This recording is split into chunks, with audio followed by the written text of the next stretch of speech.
43 personnes yu ñu ne Sénégal lañu nekk dëgg kon ñoom pratiqué nañu. Makosso moo wax 43 mais on a trouvé plus que ça. plus que Jamra a trouvé cinquantaine plus que 43 Sénégalais. voilà ñu ngi pratiqué jëf yu ni mel foofu ca diwaanu. te nag ma wax la benn affaire. te na ko xale yi déglu bu baax a baax a baax lii di daw ci réseaux sociaux yi. te ku ko xool di bëgg vomir. doo mun lekk nga gis ay jigéen yu tëdd nii di lekk ay nefere.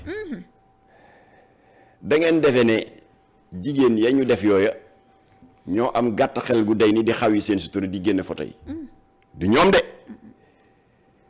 ndax xam nga lu xew parce que daan na yàgg di am foofu dafa feeñ ci 2022 bi rek mais li tax mu génn dinaa leen ko wax léegi ñoom bu fekkee am na ku ñu woowoon ci seen ndigalu sëriñu xërëmkat jëflanteeg yow yëkkati $40,000 muy 20 millions de francs CFA fay la nga dem waaye jàngoro toppal ak musiba xaw ma ndax di nga gudd fan wala déet ñoom bu ñu toogaatee ba at ma dellu si ñu war ko tollanti xam nga bu ñu jógaatee di wut ay rabatteur yi di defaat ay démarches di leen utul client est-ce que kii dina comme que day gudd lan la ñuy def dañuy jël seen agenda xool ka woon ñëwoon daaw. ñu ne la waaw bon voilà foog nga dellu si parce que c'est la période des vacances justement bon comme daaw rek et cetera nga ne yii loolu kay dama ko defoon ñàkk pexe rek. léegi daal vraiment ñu ne la boo ñëwul ma génn vidéo bi wala photo yi nga naan non bon c'est-à-dire ñu génne ko. naar yi ñoo génn vidéo yi ñoo génn photo yi mais c'est pas les victimes. parce que loolu sax yenwul maanaam. mënuñu filmer jigéen ñu mu bëggee ku ko respecté. dégg nga surtout artistes yi. surtout tiktokeuses yi. alors dina nangu.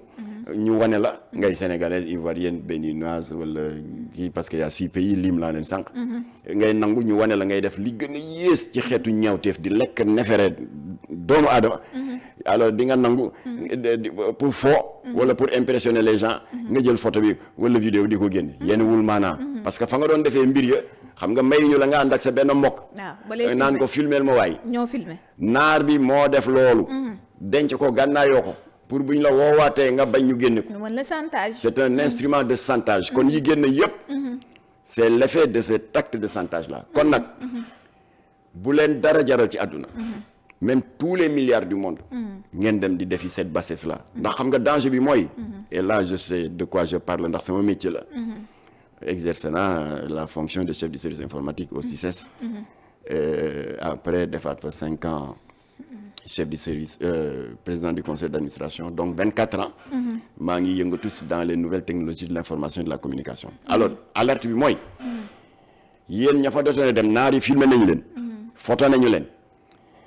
yooyu nag surtout yi circulé actuellement ci réseaux sociaux yi. serveur informatique ya koy garder muy YouTube muy Facebook muy ku mu mën a doon. Instagram surtout Instagram parce que y a beaucoup d'instagrammeuses qui ont été piégées parce que foofu la naar yi les obsédés sexuels fa ñu dem def du voyeurisme di seet ñan la ñuy ciblé. alors serveurs yooyu dañuy am une durée de vie de 30 ans. information boo leen ko laaj mu wax la ko alors imaginez maintenant. nga encaissé ay millions yi millions dem ba magal ndeysaan. am doom mbaa nga am sax sët. imaginez comme que serveurs yi dañu am durée de vie bu guddee noonu. mu am bés. sa benn set benn morom xaritam ndax xale yi dañu xarañ ci nouvelle technologie. daal di ñëw rek génne ko. ne ko yow yaay tiitaru ak seen kër gu rafet gi étage bi ak Mercedes yi ngeen gaare yow ndekete ni ngeen amee affaire bi mu ngi nii. ndekete xaalis bi ni ko sa maam amee ngeen baal ma ci kaddu ji ndekete da doon lekk puubu naar. xale boobu loolu mën na ko choquer mu dem xaru ji. lu ko fi jar. voilà kon nag maa ngi lay informer ne. l'État a réagi. aux alertes de Jamra voilà incha allah dinaa leen wax naka la réagir ak kan ci état bi moo réagir. ce sera sous forme de déclaration de presse bu Jamra war a def. wala sous forme de point de presse. voilà wan nañu état bi suñu disponibilité. parce que dama ko lancé depuis Takusaan Show bu sa naataango Walfadjri ak Betty Mboup pour dire à l'état que nous sommes à leur disposition jox leen des informations. yu leen mën a may ñu sowe. doomi réew ya bloqué foofu.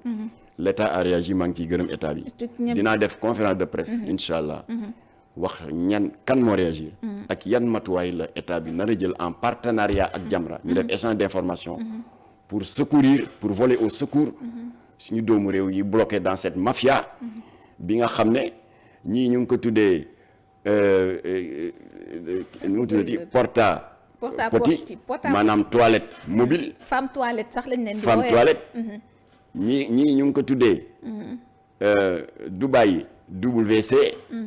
waaye le pertinent et le sémillant révérend Camille Makosso bu Côte d'Ivoire moom mu ngi ko tuddee le Kaka Gang de Dubaï. tur bu qualificatif boo mësul dégg ci àdduna di nga ko dégg ndax lii dafa ñaaw. voilà kon nag ñu ngi ñaan état bi mu dégg nga lii mu wax mu jëfee ko. tey ngeen gisanteeg état bi démb ngeen gisanteeg état ba 23h ak benn kilifa gu mag ci état bi.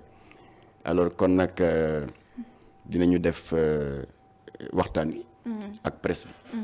ñu wax leen lan la état bi wax ak Jamra. ak incha allah yan matuwaay la état bi fas yéene jël. comme ni ko Cameroun defee. ak beneen dëkk pour ñu mën a sauver suñu jigéen ñi bloqué foofu. alors jigéen ñi nag. nañu bàyyi di leen xas. jigéen ñi nattu bi dal. nañu bàyyi di leen diaboliser. parce que amu ci kenn ku jóg pour dem pour bon. y a quelques petites minorités. mais am na ñu fi nekk di influencer notamment sax gis nañ leen ñu ci bëri ci ñoom def nañ ay sorties un peu bañ leen commencé dugg ngir setal seen bopp que ni li ñuy wax ñoom xamuñu ko gisuñu ko te amul. ah bah d'accord alors ñooñu dama leen teg de côté. alors léegi waaye nag nañu xam li ñuy wax. waaw ndax ñun am na lu ñuy wax ak état ba noppi voilà. ay neeg am na ñu si jot a def sax joti sortie médiatique di xataraayoo nangam. waaw nee nga du yow doo yow rek. waaye bul bàyyi ñun ñu gëstu. pour ñi ne xuum toog. te xam nañ li ñuy def. alors bu ko defee nañu bàyyi di diaboliser. ñooñu nga xam ne dañ leen dikk. place su mbindaan place su dégg nga mu tuddati gardienne. place su babysitting et cetera. personnel domestique. ñu nax leen ba ñu dem ñu fekk fa leneen. ñooñu nattoo leen dal. jarul di génn seen tur di ko siiwal dans les réseaux sociaux rafetul nañ leen suturaal te état bi am na information yu ko Jamra jox. am na yu ñu leen war a joxaat pour ñu disposer de toutes les informations ndax en relation. avec les autorités consulaires. ñu mën a localiser. suñu compatriotes yi fu ñu ne. identifier leen. sauver leen ñu ñu bis.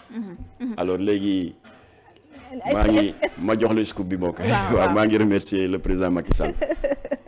qui m'a reçu jusqu'à 23h. hier ce lundi 9. hier. mais ci affaire bii kon itteel na ko.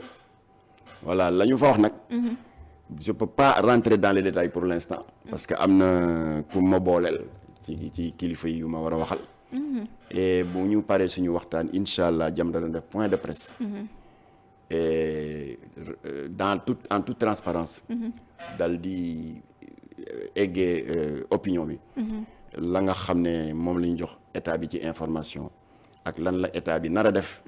parce que l'idée est non pas de diaboliser qui que ce soit waaye de sauver ñi nga xam ne dañu bloqué foofu. parce que dañ leen on a abusé de leur bonne foi et de leur naïveté. ba dugal leen ci benn mafia boo xam ne lañ leen diggoon au départ ak lañ fa fekk c'est diamétralement opposé et le plus grave ñu nangu seen passeport. voilà ñooñu l'état n'a pas le droit de les abandonner. kon nag jërëjëf Astou Mbène nan la contact bi de demee ba président Macky Sall. dafa réagir jot ci information moo ma woo. yéen a ko bind. binduma ko. y a pas de lettre président Macky Sall moo la woo directement. maa ngi koy remercier. pour ngay réagir ci affaire Dubaï pour ñu am ci waxtaan. parce que j'ai lëmbale naa rajo yu bari ci affaire bi ak Walfadjri dafa choqué parce que mais gëmeewu ko dafa taf gémmiñ gi lii am na ma ne lekk nefere doomu aadama am na jëli ci ay jàngoro te dañ la koy imposer obligé ko nangu sa kayit denc ko ma ne kooku c'est une forme d'esclavagisme moderne. te loolu yëpp état bi yëgu ko woon. on n'est pas le droit de waa xam nga man yow ak yooyu ñi sopp tey dugg ci réseaux sociaux yi.